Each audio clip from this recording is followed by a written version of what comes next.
Alright, we're working on the Belair today. So as a lot of you guys know, about 3 years ago I picked this car up and I learned a lot putting it together, getting it back on the road. It was my first time installing air ride. There were a lot of little things like relocating the front shock absorbers, things like that we had to, learn along the way. And the car mostly has been fantastic, but there are small things that I've been working through on the second round, basically to just do them a little bit better, rectify a couple issues. So recently I've been resealing the air ride system, and that's been super nice. I had a slow leak in one of the rear bags. It was really annoying. Resolved that the other day. But my biggest issue is something that I recently figured out the root cause for. And that would be these guys right here. So basically the issue is I get a vibration in the front end when I'm cruising on the highway. I don't go super fast on the highway. Obviously it's an old car. I'm not trying to get anywhere insanely quick. But as I hit around, that 55, 65 mile an hour range, it's kind of an annoying vibration that just makes the car unpleasant to drive. And I've actually put a 204R in this car so that I would have the fourth gear so that I could go on the highway. And having a vibration at those speeds kind of negates the whole point of doing that. So that shock absorber I just showed you has a bit of an issue that is causing the vibration, which I wouldn't have expected. This is actually the fourth thing we've looked at and finally found what was causing it. I spend a lot of my life laying on a driveway.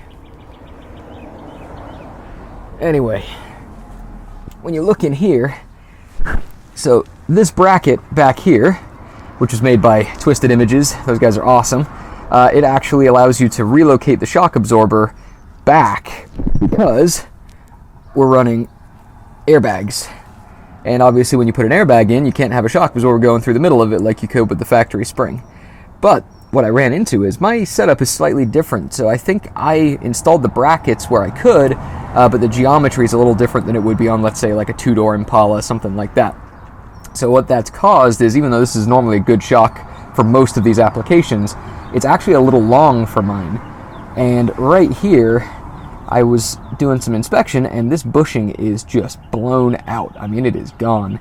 So if you think about it, this is what gives all your damping, when you're driving along the road. At low speed, it's less of a big deal, but at high speed, you start to get some of the harmonics and vibrations come in from the highway, and that rubber bushing isn't transmitting the movement of the lower A-arm into the shock absorber.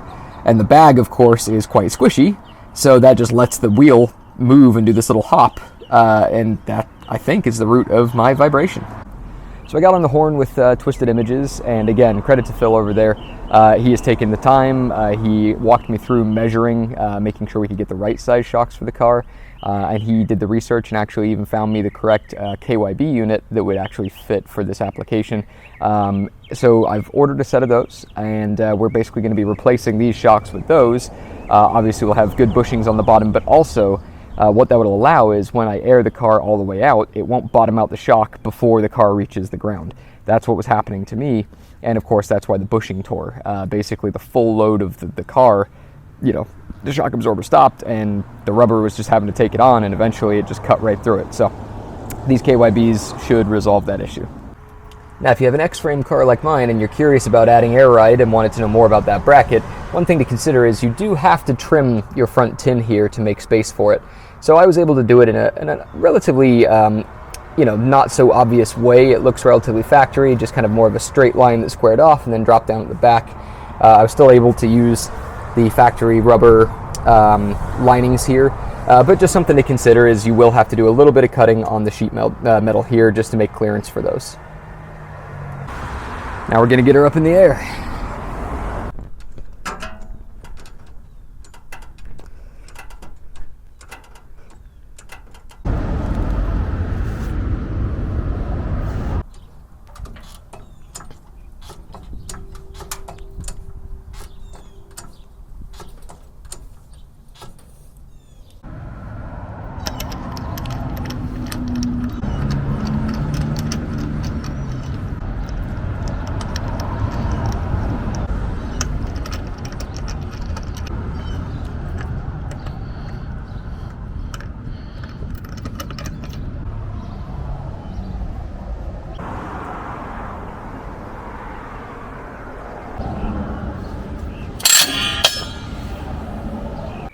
I know I always joke about safety third, but I never get under a car without jack stands.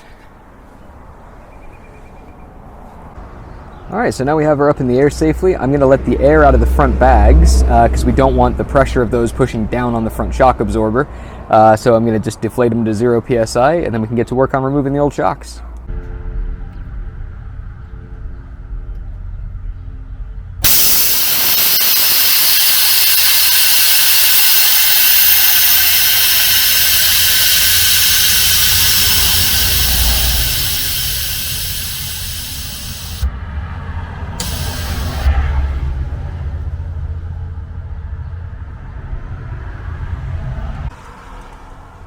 Alright, we're ready to go.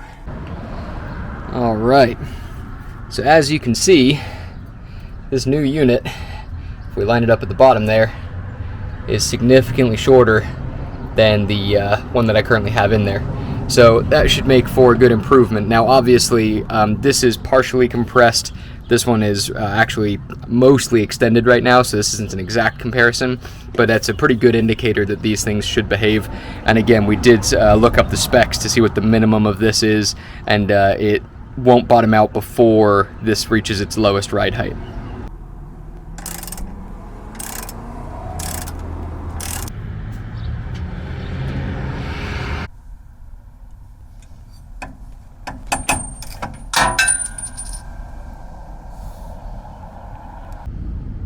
Yeah, this thing was toast.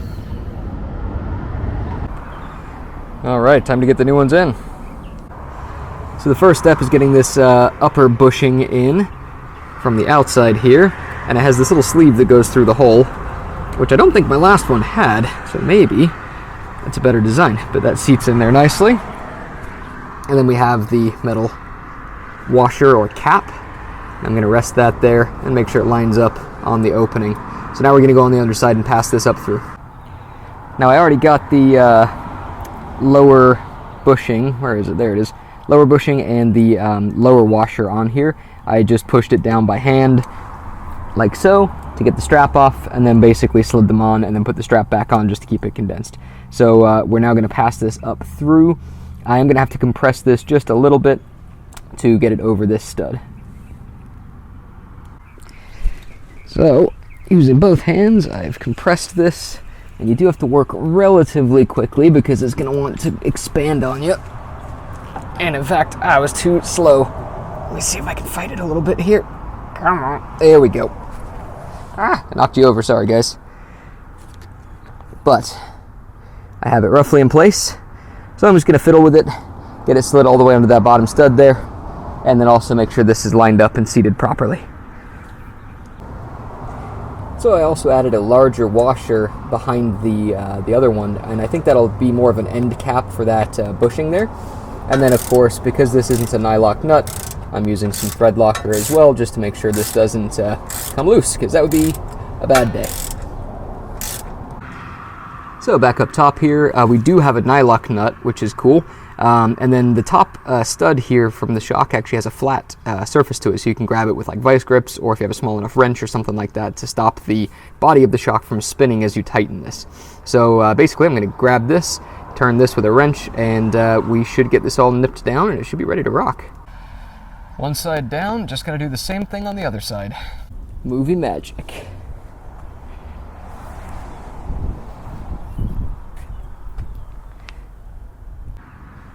The Eagle has landed. Alright, we're going to get some heat in there and then we'll be going off for a cruise.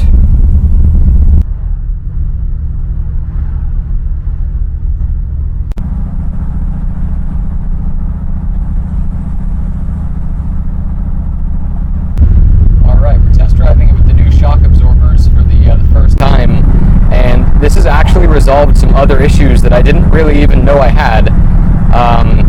The car used to track really badly, so imperfections in the road, it would follow those, and I really had to kind of saw the wheel quite a lot. And I'm currently driving down one of the worst parts of the road that used to get me all the time, and I'm driving with one hand, it's not whipping all over the place.